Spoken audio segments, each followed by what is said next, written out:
എല്ലാവർക്കും മരിയൻസ് കിച്ചണിലേക്ക് സ്വാഗതം.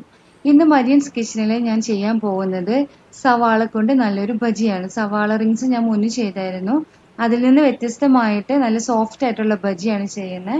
അപ്പോൾ റിങ്സിന്റെ ഒരു ഷേപ്പിലാക്കിയിട്ട് നിങ്ങൾക്ക് വേണമെന്നുണ്ടെങ്കിൽ ഇത് ബജിയായിട്ട് ചെയ്തെടുക്കാം. അതല്ല എന്നുണ്ടെന്നുണ്ടെങ്കിൽ നമ്മൾ സ്ലൈസ് ചെയ്യില്ലേ, ഒനിയൻ സ്ലൈസ് ചെയ്യണ ആ ഒരു സ്ലൈസ് മാവിൽ മുക്കിയിട്ട് കോരിയെടുക്കാം. അത് നിങ്ങളുടെ ഇഷ്ടത്തിനനുസരിച്ച് ചെയ്തെടുക്കാം.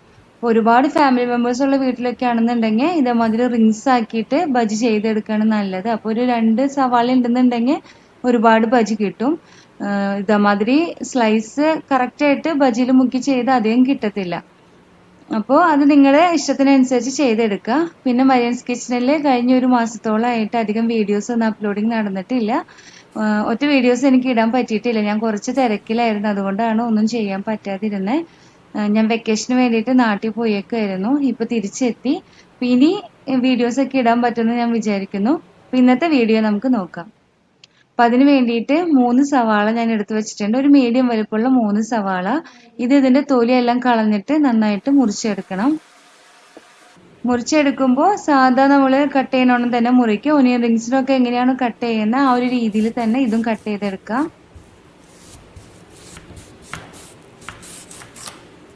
ഫസ്റ്റത്തെ അത് കട്ട് ചെയ്തുകൊണ്ടാണ് ഇച്ചിരി കനത്തിൽ ഇരിക്കുന്നത്. അപ്പൊ ഇനിയുള്ളതൊക്കെ കട്ട് ചെയ്യുമ്പോൾ നിങ്ങൾ കനം കുറഞ്ഞിട്ട് ചെയ്യുക. ഇത് ഡിപ്പ് ചെയ്തെടുക്കുമ്പോൾ ഒരു ഇച്ചിരി കനത്തിൽ തന്നെ മാവ് ആയിട്ട് വരും. ഇനിയുള്ളത് കനം കുറച്ചരിയുക. അപ്പൊ ഞാൻ എല്ലാതും ഇവിടെ കനം കുറച്ചിട്ടാണ് അരിഞ്ഞിരിക്കുന്നത്. ഫസ്റ്റത്തെയും ലാസ്റ്റത്തെയും ഭാഗം മാത്രം കനം കൂട്ടിയതാണ്. അപ്പൊ ഇതിനി മാറ്റി വെക്കുക. ഇനി മറ്റൊരു ബൗളിലെടുത്തിട്ട് ഇതിനകത്തേക്ക് നമുക്ക് കടലമാവ് ചേർത്ത് കൊടുക്കാം. ബാറ്റർ ഉണ്ടാക്കാനുള്ള കടലമാവ് ചേർത്ത് കൊടുക്കാം. പിന്നെ ഇതിനകത്തേക്ക് മുളക് പൊടി ചേർത്ത് കൊടുക്കുക. ഇത് കാശ്മീരി ചില്ലി പൗഡർ ആയ കാരണം എരിവില്ല, പക്ഷെ നല്ല കളർ കിട്ടും ബജിക്ക്.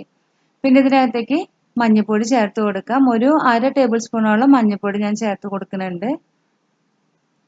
പിന്നെ ഇതിനകത്തേക്ക് കായംപൊടി ചേർത്ത് കൊടുക്കാം. കായംപൊടി ആകുമ്പോൾ ബജിക്ക് നല്ലൊരു മണം കിട്ടും, നല്ല ടേസ്റ്റും കിട്ടും. അപ്പോൾ അതൊരു 1 ടേബിൾ സ്പൂണോളം കായംപൊടി ചേർത്ത് കൊടുക്കാം. പിന്നെ എരിവിന് വേണ്ടി ഒരു ഇച്ചിരി കുരുമുളക് പൊടി, ഉപ്പ്, ആവശ്യത്തിന് ഉപ്പ്, പിന്നെ ഒരു 1/4 ടീസ്പൂണോളം സോഡാപ്പൊടിയും കൂടി ചേർത്ത് കൊടുക്കുക.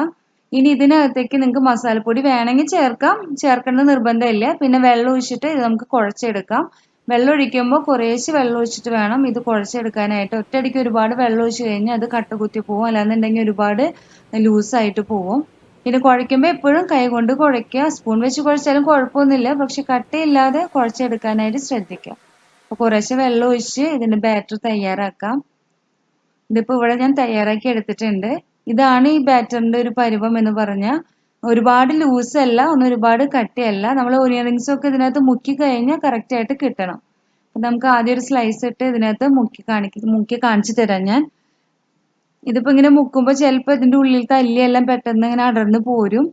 പക്ഷെ കുഴപ്പമില്ല, അല്ലിയായിട്ട് നിങ്ങൾ വേറെ ഫ്രൈ ചെയ്തെടുത്താൽ മതി. അപ്പൊ ഒനിയൻ റിങ്സ് ആക്കി എടുക്കുക. സ്ലൈസ് ആയിട്ട് നിങ്ങൾ ഫ്രൈ ചെയ്യാൻ നിൽക്കണ്ട. ഇതേമാതിരി ഡിപ്പ് ചെയ്തെടുക്കുക. ഇതിപ്പോ കറക്റ്റ് പരിവായ കാരണമാണ് ഇതേമാതിരി കിട്ടിയ. ലൂസായി കഴിഞ്ഞാൽ ഒരുപാട് വാട്ടറി ആയി കഴിഞ്ഞാൽ ഒരുപാട് ലൂസായിപ്പോ. ഇനി ഇത് ഫ്രൈ ചെയ്യാനായിട്ട് തിളച്ച എണ്ണയിലേക്ക് ഓരോന്നോരോന്നായിട്ട് ചേർത്ത് കൊടുക്കുക. എല്ലാതും ഇതേപോലെ തന്നെ ചേർത്ത് കൊടുത്ത് ഫ്രൈ ചെയ്തെടുക്കുക. ഇതിപ്പോ എല്ലാതും ചേർത്ത് കൊടുത്തു കഴിഞ്ഞാൽ ലോ ഫ്ലെയിം, അതായത് മീഡിയത്തിലോ ലോ ഫ്ലെയിമിലോ ഇടുക തീ. അത് കഴിയുമ്പോൾ ഇത് പെട്ടെന്ന് ഇങ്ങനെ പൊന്തി വരും മേലേക്ക്. ബജിയൊക്കെ ചെയ്യുമ്പോൾ നല്ല തിളച്ച എണ്ണയാണെന്നുണ്ടെങ്കിൽ പെട്ടെന്ന് മേലേക്ക് പൊന്തി വരും. അപ്പൊ നിങ്ങൾ തിരിച്ചു മറിച്ചിട്ടിട്ട് ഇത് നന്നായിട്ടൊന്ന് വേവിച്ചെടുത്താൽ മതി. ഇത് വേവേണ്ടത് അധികം അറിയാൻ ബുദ്ധിമുട്ടൊന്നുമില്ല. അത് മുരിഞ്ഞു തുടങ്ങി കഴിഞ്ഞാൽ, കളർ മാറി തുടങ്ങി കഴിഞ്ഞാൽ തന്നെ അത് വെന്തു എന്നാണ് അർത്ഥം. അപ്പൊ നിങ്ങൾ ഇത് വാരി ഒരു ടിഷ്യൂ പേപ്പറിലേക്കോ അല്ലാന്നുണ്ടെങ്കിൽ ഒരു അരിപ്പക്കൊട്ടയിലേക്ക് എങ്ങാനും എടുക്കുക. അപ്പൊ അതിന്റെ കൂടുതലുള്ള എണ്ണയൊക്കെ അങ്ങ് കുറഞ്ഞു കിട്ടും. ഞാൻ ഇതേപോലെ ചെയ്തെടുത്തതാണ്. ഇത് ചായന്റെ ഒപ്പൊക്കെ കഴിക്കാനായിട്ട് നല്ല പലഹാരമാണ്, നല്ല ഉഷാറ് പലഹാരമാണ്, നല്ല ബജിയാണ്. ഒനിയന്റെ ആ ഒരു ടേസ്റ്റ് ഒന്നും വരത്തില്ല. ഇത് സ്ലൈസ് ആയിട്ട് ചെയ്തതാണ്, ഇത് റിങ്സ് ആയിട്ട് ചെയ്തതും. അപ്പൊ നിങ്ങൾ എല്ലാവരും ഇത് വീട്ടില് ട്രൈ ചെയ്ത് നോക്കുക. അപ്പൊ നെക്സ്റ്റ് വീഡിയോയിൽ നമുക്ക് കാണാം.